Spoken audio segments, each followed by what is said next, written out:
Hyperloop One est mort. Voilà pourquoi le TGV du futur imaginé par Musk ne verra pas le jour. Il va fermer ses portes le 31 décembre 2023, c'est la fin d'un projet qui remonte à 2013.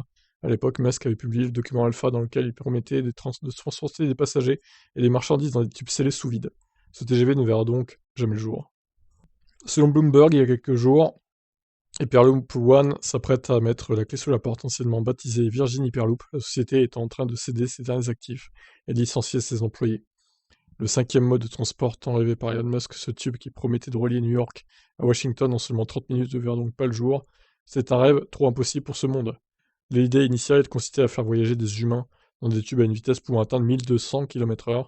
Musk avait imaginé des capsules aérodynamiques en aluminium qui pouvaient être propulsées dans des tunnels sans air, montées sur des pylônes ou enfouies sous terre.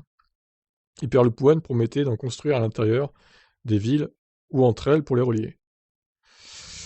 Est-ce qu'il a encore une fois pas eu les yeux plus gros que le ventre? C'est ce que je reprocherais à Musk dans ses annonces. Des effets d'annonce énormes, des promesses non tenues. Ouais, c'est beaucoup ça quand même. Là, on a encore l'exemple. Alors, il y a des promesses qui tiennent, je dis pas le contraire, mais on va dire qu'il y a un bon tiers qui n'arrive pas à tenir, ou un quart, quoi. Ça s'est encore vu avec le Cybertruck, pour le coup, il y a quelques semaines. Le principe était de propulser des capsules en lévitation grâce à un champ magnétique induit par un courant électrique circulant dans les rails. Le patron de Tesla était persuadé que ce TGV du futur aurait pu contribuer à changer notre façon de vivre, de travailler, de réaliser des affaires et de voyager. S'il avait vu le jour, ça aurait été effectivement le cas. Malheureusement, il a connu des déboires tout au long de son existence.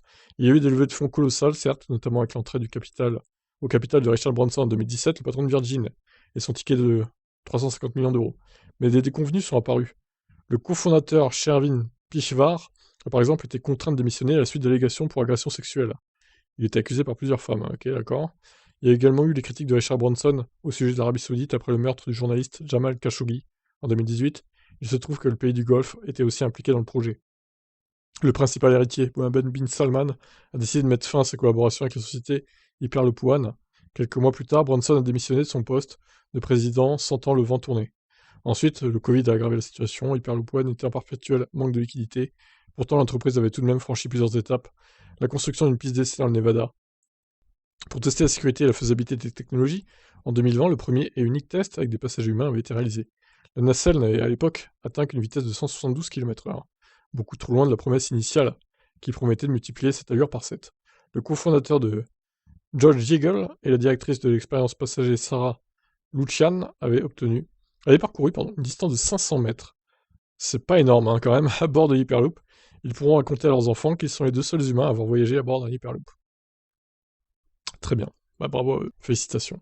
Alors que les premières capsules de l'entreprise étaient promises pour 2021, aujourd'hui, il n'existe aucun Hyperloop à grande échelle à travers le monde. Il semblerait même qu'Elon Musk ait perdu en enthousiasme au fil des années à propos de ce projet. Le milliardaire a préféré se concentrer sur deux projets majeurs, Tesla et SpaceX.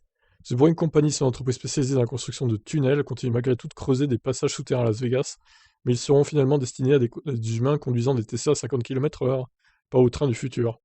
Ou peut-être des navettes électriques aperçues il y a quelques mois dans les locaux de Tesla. Bon, en gros, voilà, ça a fait pchit. C'est un projet qui ne verra jamais le jour. Bah, dommage, l'idée était plutôt bonne, mais bon, c'était trop compliqué à mettre en œuvre.